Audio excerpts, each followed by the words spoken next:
మహామంత్రి గారు, మహారాణి, ముల్లా నజరుద్దీన్ గారు, అలాగే తెహరాన్ యువరాజు కవాలే ముస్తఫా మనకి అతిథులు. వారికి భవనంలో ఉండటానికి ఏర్పాట్లు చేయండి. ఆజ్ఞ మహారాణి.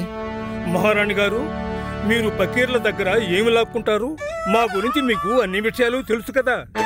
గౌరవాన్ని ఇచ్చినందుకు చాలా చాలా ధన్యవాదాలు. కానీ ఈ 4 గోడల మధ్య మేము బందీలుగా ఉండలేము. దయచేసి మీరు మమ్మల్ని క్షమించాలి. మీరు ఏమాత్రం కంగారు పడకండి. మేము ఉండడానికి భవనం బయట ఏర్పాట్లు చేసుకుంటాం. ముల్లా నసరుద్దీన్ ఎక్కడుంటే నేను అక్కడే. నేను వారితోనే ఉంటాను.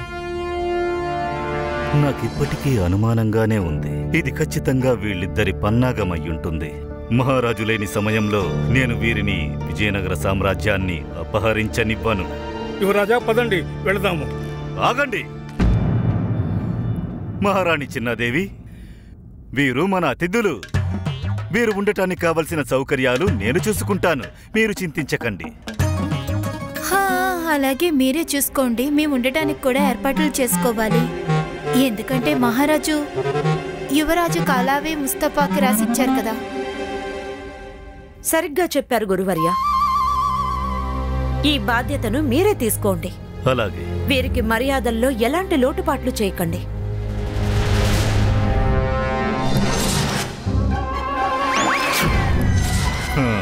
నేను చూసుకుంటాను. వీరి పన్నాగం గురించి తెలుసుకోవాలంటే ఎంతో కొంత కష్టం అనుభవించాల్సిందే. తప్పకుండా మహారాణి, తప్పకుండా. నాకు అనుమతినివ్వండి. అతిథులు ఉండడానికి ఏర్పాట్లు చేయాల్సి ఉంటుంది కదా. రండి టెహరాన్ యువరాజా, రండి. ముల్లా గారు పదండి. వరుణమాల పద. ఆజ్ఞ మహారాణి. రండి. క్షమించాలి మహారాణి, మాట్లాడేందుకు నాకు అనుమతిస్తారా? తప్పకుండా. నేను సముచిత సమయంలోనే ఇక్కడ ఉన్నాననిపిస్తోంది. రాజ్యానికి సమస్య వచ్చి పడింది. ఇప్పుడు తమకు నా ఆయుధాల అవసరం అవశ్యం ఉంటుంది. సుదర్శన్ గారు, ఇలాంటి సమస్యలు విజయనగరానికి చాలాసార్లు వచ్చాయి, వెళ్లిపోయాయి. మాకు తెలుసు ఇలాంటి సమస్యలను ఎలా పరిష్కరించాలని.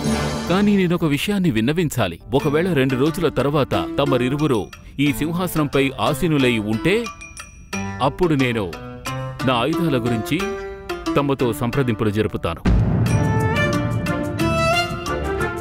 కానీ ఒకవేళ 2 రోజుల తరువాత ఈ సింహాసనం పైన తెహ్రాన్ యువరాజులు ఆసీనులై ఉంటే నేను ఈ విషయం వారితో సంప్రదించాల్సి ఉంటుంది. తమకు అభ్యంతరం ఉండదని నేను భావిస్తున్నాను. ఎందుకంటే తమకు తెలిసే ఉంటుంది నేను కేవలం ఒక వ్యాపారిని. అర్థం చేసుకోగలను. మీరు నిశ్చింతగా ఉండండి. సంతోషం. ధన్యవాదాలు మహారాణి. మహారాణి గారు, మనం ఎలాగైనా సరే మహారాజు గారిని వెనక్కి పిలిపించాలి. నేను ఇప్పుడే మన దూతను జైపూర్కు పంపిస్తాను. లేదు మంత్రివర్య, ఈ తక్కువ సమయంలో దూతల్ని పంపించి మహారాజు గారిని పిలిపించడం సాధ్యం కాదు. అయితే పండిత రామకృష్ణ, మన దగ్గర వేరే దారి ఏదైనా ఉందా?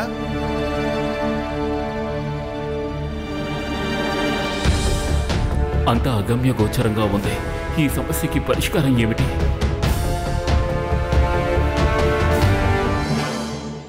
మహారాజు గారి రాజ్యాన్ని ఆ యువరాజుకు అప్పగించాలని ఎందుకనుకున్నారో అవగతం కావడం లేదు. మహారాణులిరువురూ బాధ్యతలు నిర్వర్తించేలా చేయాలనుకున్నారు. వారు బానే నిర్వర్తిస్తున్నారు.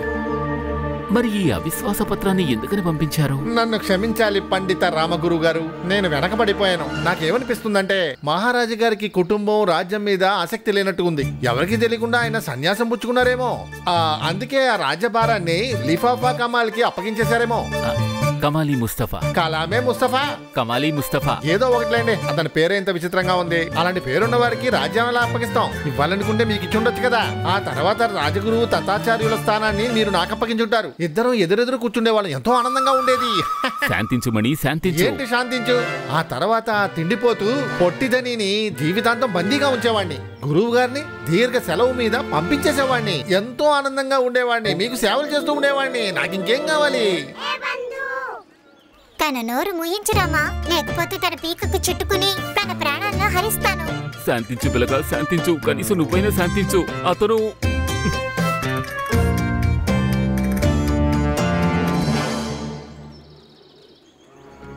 ప్రస్తుతం పండిత రామకృష్ణ ఎంతో ఆందోళన పడుతూ ఉంటారు.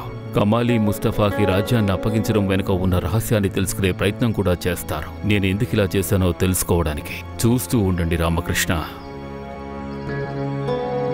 అమ్మా, నువ్వు నాతో పాటు నడుచుకుంటురా. అవునత్తయ్య, మీరు ఆయనతో పాటు నడుచుకుంటూ రండి. నేను బాగా అలసిపోయాను. నేను అస్సలు నడవలేను. కానివ్వండి, పల్లకి లేపండి. నీకసలు సిగ్గుగా లేదా? వృద్ధురాలైన తల్లితో ఇలా ప్రవర్తించేందుకు సిగ్గుగా లేదా?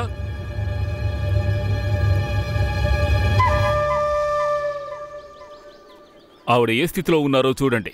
ఈ వృద్ధాప్యంలో ఆమె నడిచి వెళ్లడం సాధ్యమేనా? వయసులో ఉన్నవారు మీరు కాస్త ఆలోచించండి. వృద్ధురాలైన మాతకు సేవలు చేయండి. ఆవిడ సౌకర్యాన్ని ఆలోచించండి.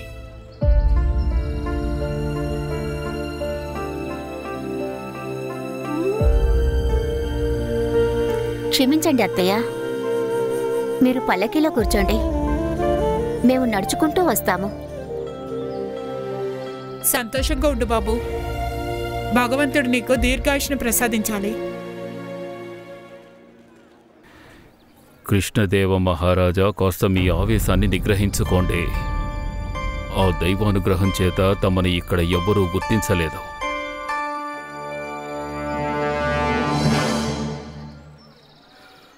టెహరాన్ యువరాజా, మీకు సేవలు చేయడంలో మేమసలు ఎటువంటి లోపాలు చెయ్యము. క్షమించండి. ఏం పర్వాలేదు, ఇవన్నీ జరుగుతూనే ఉంటాయి. గురువుగారు, అసలు ఇలా ఎక్కడా జరగదు. రండి. క్షమించాలి స్వామి, ఆగండి. అతిథులకు పూజ చేసిన తర్వాతే గృహప్రవేశం చేయాలి. ఓ, అది నేను మర్చిపోయాను. సౌదామిని, పూజా పళ్ళని తీసుకురండి. అతిథులొచ్చారు.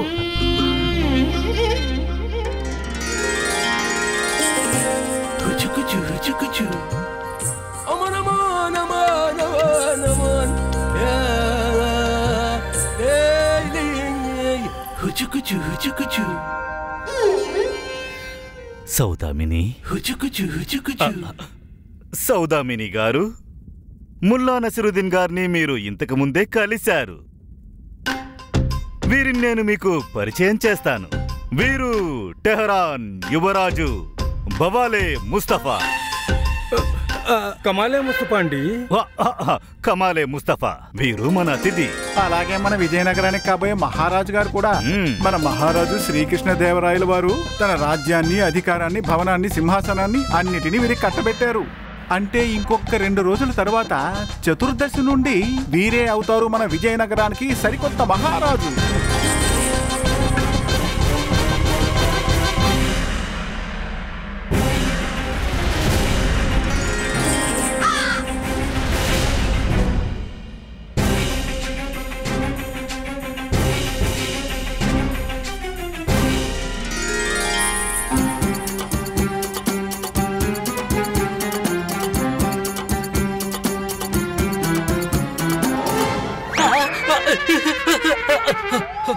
అరే, ఈవిడ సౌదామినీదేవి, గురువు గారి ప్రియురాలు.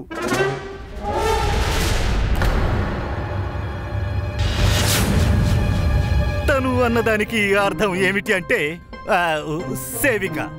సేవిక. సత్యం చెప్పారు. ఆమె నా స్వామికి ప్రియురాలే కదా.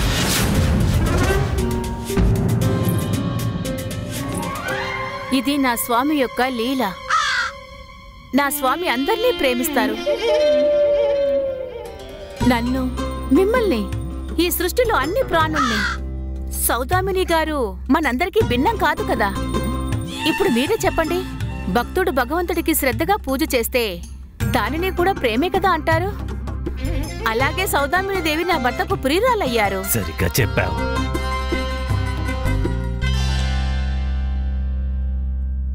ఇదేమి సుగంధము? ఏ గంధం? ఏం సుగంధం? ఓహో, అదండి సుగంధం కాదు, స్వాగతం. వారికి మీ భాష పూర్తిగా రాదు కదా. స్వాగతం దాని గురించి అంటున్నారు.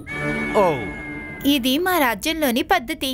మేము ఈ విధంగానే మా అతిథులకు స్వాగతం పలుకుతాము.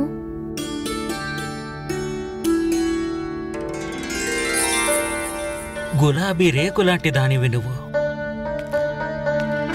అందరూ కనే కలవి నువ్వు. నిన్ను నేను ఇంకా ఏమని పొగడను. నాకెంతో అమూల్యము నువ్వు. నీలాంటి సౌందర్య రాశిని తెహరాన్లో చూడలేదు. మొత్తం ఇరాన్లోనే చూడలేదు. అరబ్ దేశాల్లోనే కాదు, ఈ ప్రపంచంలోనే చూడలేదు.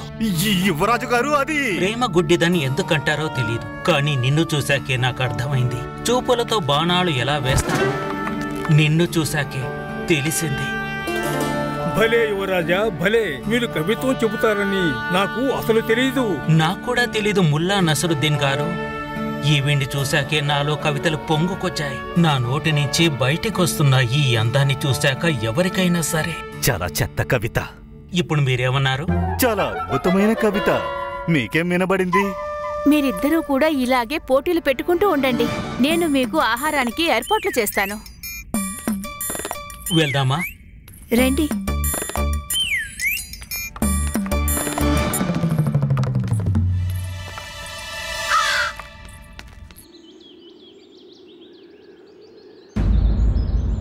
వినండి వినండి వినండి.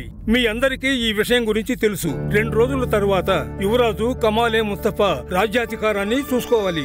అందుకని వీరు ఇప్పటి నుంచి ఈ రాజ్యంలో అలాగే దర్బారులో కనిపించే పద్ధతులని తెలుసుకోవాలనుకున్నారు కదా? ముల్లా నసరుద్దీన్ చెప్పింది నిజమే.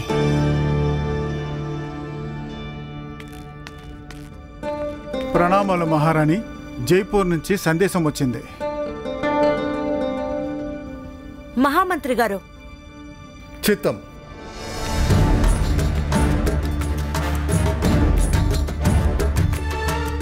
మహారాణి గారు, ఈ పత్రమైతే జైపూర్ మహారాజు గారిది. మన మహారాజు వారినే కలవడానికి వెళ్లారు. ఇదెలా సాధ్యం అవుతుంది? విజయనగర కార్యవర్గాలకు అలాగే మంత్రివర్గానికి సూచననిస్తున్నాను. మేము కృష్ణదేవరాయలను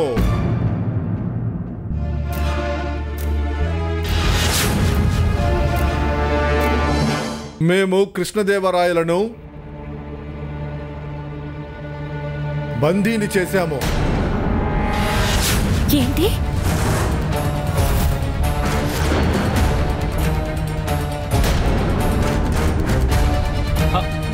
మహారాణి, ఒకదేవ కృష్ణదేవరాయలను ప్రాణాలతో చూడాలనుకుంటే మీ పరాజయాన్ని స్వీకరించండి. మీరు మీ రాజ్యాన్ని మాకు అప్పగించండి.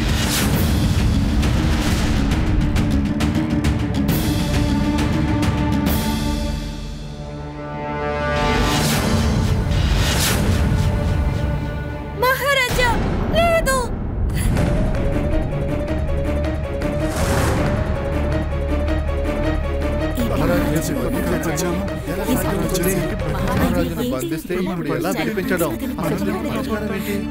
శాంతించండి, శాంతించండి. మహారాణి, మహారాజు గారు ఇక్కడ ఉండి ఉంటే పరాజయాన్ని ఎప్పటికీ అంగీకరించరు. మనం వెంటనే యుద్ధానికి సలహాలు చేయాలి. మహారాణి గారు, సైన్యాన్ని సిద్ధం చేయడానికి నాకు అనుమతినివ్వండి. విజయనగరం దాడి చేయడానికి సిద్ధంగా ఉంది. రక్తం ఏరులై పారుతుంది.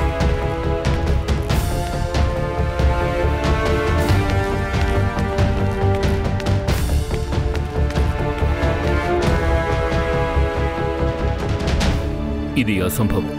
నేను జైపూర్కి వెళ్ళనే లేదు. ఈ తప్పుడు సమాచారాన్ని ఎవరు పంపారు? మహారాణి గారు. ముల్లా నసరుద్దీన్ మహాశయ, నేను తమపై దృష్టిని ఎందుకు సారించలేదో ఇప్పుడే ఆలోచిస్తున్నాను. మహారాణి, నాకు పూర్తి నమ్మకం ఉంది. వీరు చూపిన ఆ పత్రం నకిలీది. వీరు ఆ నకిలీ పత్రంతో ఈ విజయనగర సామ్రాజ్యాన్ని కాజేయాలనుకుంటున్నారు. ఇక ఈ యువరాజు కలామే ముస్తఫా ఈ కలామే ముస్తఫా ఏదో ఒక ముస్తఫా వదిలేయండి. అతను రాజు కావాలని కోరుకుంటున్నాడు. ఏంటి ముల్లా నసరుద్దీన్ గారు, నేను చెప్పింది నిజమేగా? నేనేమి అబద్ధం చెప్పడం లేదు. నేను కూడా మీతో చెప్తున్నాను. నిజంగానే మహారాజు నాకు ఉత్తరం ఇచ్చారు. దాని మీద రాజముద్ర కూడా ఉంది. అందరూ చూడండి. పండిత రామకృష్ణ, పత్రం మీద ముద్ర ఉందంటే అది అబద్ధమని చెప్పలేంగా మనం. నేను చెప్పేది. సుదర్శన్ గారు, దయచేసి మీరు రాజకీయ విషయాల్లో తలదూర్చుకండి. పండిత రామకృష్ణ, మీరు ముల్లా నజరుద్దీన్ గారి మీద ఎందుకు నింద వేస్తున్నారు? నేను చెప్తాను మహారాణి, నేను చెప్తాను. చూడండి, మహారాజు గారు మొదటి పత్రంలో జైపూర్లో ఉన్నట్టుగా ఉంది. ఇక ఈ రెండో పత్రాన్నేమో జైపూర్ మహారాజు గారు పంపారు. అందులో వారు మహారాజు గారిని బందీల్ని చేసినట్టుగా ఉంది. ముల్లా నసరుద్దీన్ గారేమో తెహ్రాన్ నుంచి వచ్చారు. తెహ్రాన్ ఇంకా జైపూర్ మార్గాలు భిన్న భిన్న దిశల్లో ఉంటాయి కనుక మహారాజు గారు ముల్లా నసరుద్దీన్ ని కలిసే అవకాశమే లేదు. కాబట్టి దీని అర్థం ఏమిటంటే ముల్లా నసరుద్దీన్ గారు, ఈ యువరాజు గారు ఇద్దరు అబద్ధాలు చెప్తున్నారు. మహారాజు గారు జైపూర్ లో ఉన్నారు.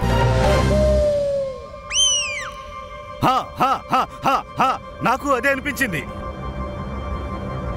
నీ ఇద్దరి కుతంత్రాన్ని నేనెప్పటికీ సఫలీకృతం కానివ్వరు. నేను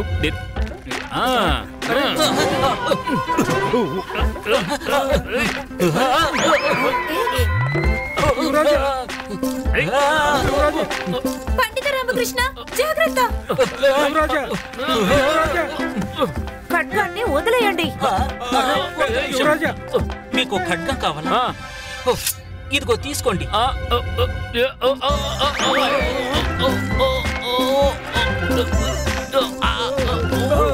జాగ్రత్త!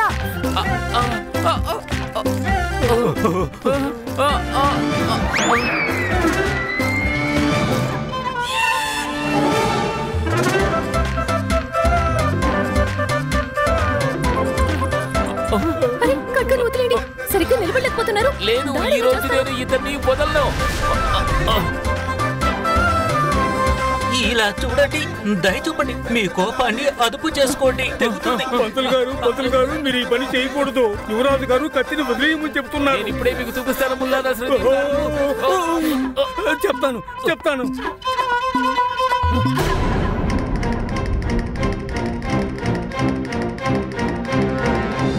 అరే పండిత రామకృష్ణ, వదలండి పండిత రామకృష్ణ. మీరు పండితులు, క్షత్రియులు కాదు. ఖడ్గాన్ని ఉపయోగించడం తెలీదు. ఈ ఖడ్గం పొరపాటునే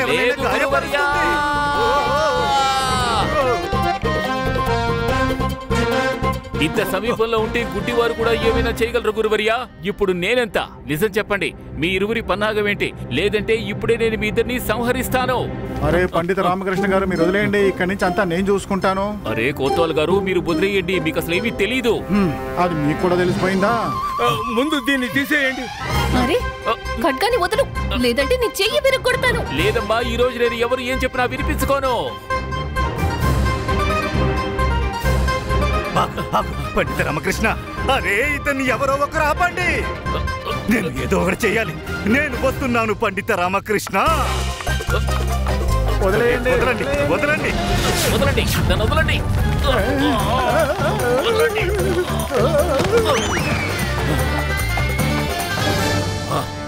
పండిత రామకృష్ణ, వీళ్ళు ఏదో పన్నాగం పన్నినట్టుగా ఉన్నారు. అవును మంత్రివర్య. సైనికులారా, వీళ్ళని బంధించండి.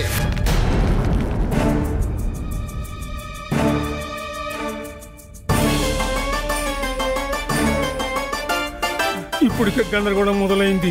దీని గురించి నేను అసలు ఊహించనే లేదు. తీసుకెళ్ళండి. ఈ గందరగోళానికి పండిత రామకృష్ణుడే కారకుడు.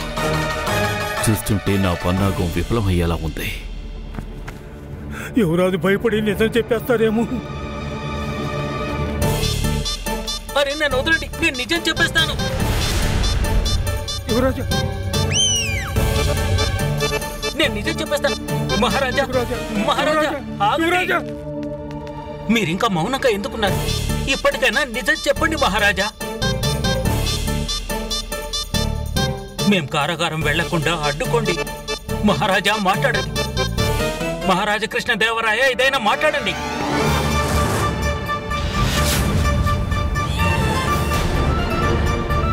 బంగారం బయట పెట్టేశారు. అరే ఈయన మహారాజా. మహారాజా, మీరు మహారాజా? మహారాజ్, మీరు ఇక్కడ?